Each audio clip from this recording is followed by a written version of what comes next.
ಅಣ್ಣ ಬಾ ಕೂತ್ಕೋ. ಅಣ್ಣ ಸಾಲ 1 ಲಕ್ಷ ದುಡ್ಡು ಬೇಕಾಗಿತ್ತಣ್ಣ. 1 ಲಕ್ಷನಾ? ಏನ್ಕಪ್ಪ? ಮಗಳನ್ನ ಸ್ಕೂಲ್ಗೆ ಸೇರಿಸ್ಬೇಕಣ್ಣ. ನಮ್ಮೂರಲ್ಲಿ ಗೌರ್ಮೆಂಟ್ ಸ್ಕೂಲಲ್ಲೂ ದುಡ್ಡು ಕೇಳ್ತಾರಾ? ಗೌರ್ಮೆಂಟ್ ಸ್ಕೂಲ್ಗೆ ಅಲ್ಲಣ್ಣ, ಪ್ರೈವೇಟ್ ಸ್ಕೂಲ್ಗೆ. ಪ್ರೈವೇಟ್ ಸ್ಕೂಲ್ಗಾ? ಪ್ರೈವೇಟ್ ಸ್ಕೂಲು ದೊಡ್ಡ ದೊಡ್ಡ ಬಿಲ್ಡಿಂಗ್ ಇರ್ತದೆ.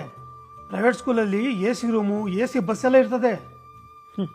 ಸ್ಕೂಲ್ ಹಂಗೈತೆ, ಪಕ್ಕದ ಮನೆ ಹುಡುಗರು ಅಂಥ ಬಸ್ ಹೋಗ್ತಾರೆ, ಎದುರು ಮನೆ ಮಕ್ಕಳು ಇಂಥ ಡ್ರೆಸ್ ಹಾಕ್ತಾರೆ ಅನ್ನೋದು ಮುಖ್ಯ ಅಲ್ಲ. ಸ್ಕೂಲಲ್ಲಿ ಪಾಠ ಹೇಳೋ ಗುರು ಹೆಂಗಿರ್ತಾನೆ ಅನ್ನೋದು ಮುಖ್ಯ. ಸಾಲನೋ ಸೋಲನೋ ಮಾಡಿ ಪ್ರೈವೇಟ್ ಸ್ಕೂಲ್ಗೆ ಮಕ್ಕಳನ್ನ ಸೇರಿಸ್ತೀರಾ. ಪ್ರೈವೇಟ್ ಸ್ಕೂಲಲ್ಲಿ ಓದೋ ಮಕ್ಕಳು ನೋಡೋ ಮುತುವರ್ಜಿ ಗೌರ್ಮೆಂಟ್ ಸ್ಕೂಲಲ್ಲಿ ಓದೋ ಮಕ್ಕಳನ್ನ ಯಾಕೆ ನೋಡಲ್ಲ? ಪ್ರೈವೇಟ್ ಸ್ಕೂಲಲ್ಲಿ ರಿಸಲ್ಟ್ ಒಳ್ಳೆ ಪರ್ಸೆಂಟೇಜ್ ಬರ್ತದೆ ಅಣ್ಣ. ನೋಡು, ಈ ಪ್ರೈವೇಟ್ ಸ್ಕೂಲ್ನವರು 85-90% ಬರೋ ಚೆನ್ನಾಗಿ ಓದೋ ಹುಡುಗರನ್ನೇ ಸ್ಕೂಲ್ಗೆ ಅಡ್ಮಿಷನ್ ಮಾಡ್ಕೊಳ್ಳೋದು. ಓದ್ತಾ ಇರೋ ಮಕ್ಕಳನ್ನ ಇವರೇನು ಓದಿಸೋದು?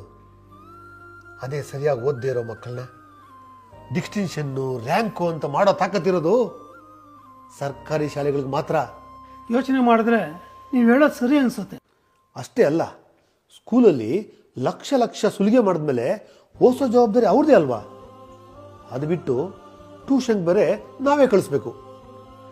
ನೀವು ಹೇಳೋದು ಸರಿನೇ, ಆದರೆ ಮಕ್ಕಳು ಇಂಗ್ಲೀಷ್ ಕಲೀಲಿ ಅಂತ ಆಸೆ. ನೋಡು, ಸರ್ಕಾರಿ ಶಾಲೆಗಳಲ್ಲೂ ಕೂಡ ಈಗ ಇಂಗ್ಲಿಷ್ ಮೀಡಿಯಂ ಇದೆ.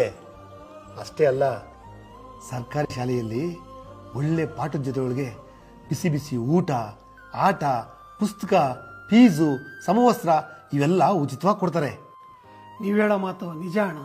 ಮಕ್ಕಳ ಪೋಷಕರು, ಗ್ರಾಮಸ್ಥರು, STMC ಸದಸ್ಯರು, ಸರ್ಕಾರಿ ಶಾಲೆಯ ಎಲ್ಲ ಸಿಬ್ಬಂದಿಗಳು ಸರ್ಕಾರಿ ಶಾಲೆ ಬಗ್ಗೆ ಪ್ರಾಮಾಣಿಕವಾಗಿ ಇನ್ನೂ ಹೆಚ್ಚಿನ ಗಮನ ಹರಿಸಿದ್ರೆ ನಮ್ಗೆಲ್ಲ ಪ್ರೈವೇಟ್ ಸ್ಕೂಲ್ಗಳು ನೆನಪೇ ಆಗಲ್ಲ ಅಲ್ವಾ?